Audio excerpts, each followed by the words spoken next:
ঠিক না ঠিক? আপনার মানুষের স্টেশন আছে আশাজি জাবাদি 6টা। কথা বলেন কয়টা? কয়টা স্টেশন? 6টা। আসেন তো দেখি কয়টা স্টেশন।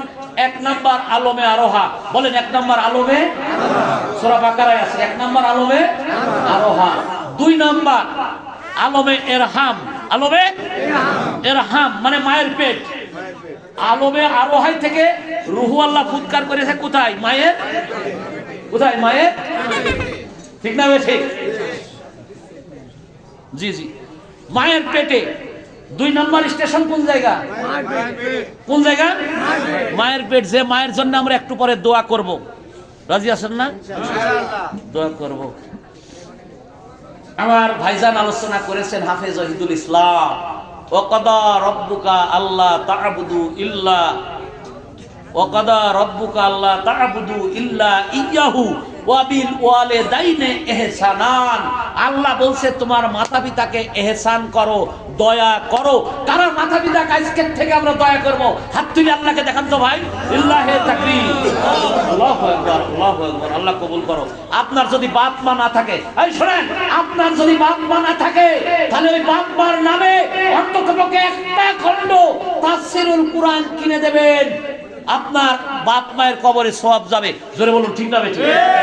আর যদি আপনার বাপের বন্ধুর সঙ্গে আপনার আব্বা যার সাথে চলাফেরা করত তার সাথে যদি ভালো ব্যবহার করেন, আর যদি বলে এই মিলন অমুকের ছেলে গো, খুব ভালো ছেলে, এই কথাটা যদি খালি বলে, ওই মিলন ভাইয়ের আব্বার কবরে ওই সওয়াবটা চলে যাবে। জোরে বলেন না সুবহানাল্লাহ। আপনার মায়ের বান্ধবী আছে, আপনার মায়ের খালাতো বোন আছে, আপনার মায়ের ফুফাতো বোন আছে, আপনার মায়ের বান্ধবী আছে, এদেরকে একটু কাপড় কিনে দেন, এদেরকে একটু পোশাক কিনে দেন। ওই পোশাকটা যতদিন থাকবে ওনার পরিধানে ততদিন আপনার মা কবরে সওয়াব পাবে। বলেন সুবহানাল্লাহ।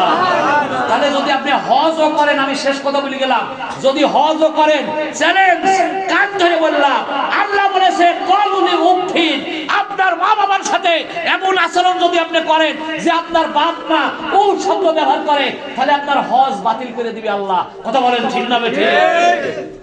তাহলে বাপ মায়ের সাথে দুর্ব্যবহার করা যাবে না? কি বলেন, যাবে নাকি? যাবে না। আমি আপনাদের অনুরোধ করে বলছি, যাবে না।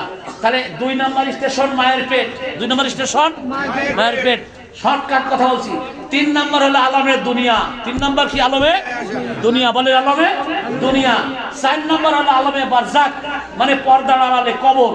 4 নম্বর কি? কি কবরে আমরা যাব না? কবরে আমরা যাব না। 5 নম্বর স্টেশন হচ্ছে ইয়াউমাল আরাফা, ইয়াউমাল কিয়ামা, কিয়ামতের ময়দান। জোরে বলেন ঠিক না বেঠিক? 5 নম্বর স্টেশন। 6 নম্বর স্টেশন হলো এখান থেকে লুপ লাইনে গাড়ি চলে যাবে। কেউ বা যাবে আল্লাহর জান্নাতে, কেউ বা যাবে আল্লাহর জাহান্নামে। কথা বলেন তো ঠিক না বেঠিক? এখন আমি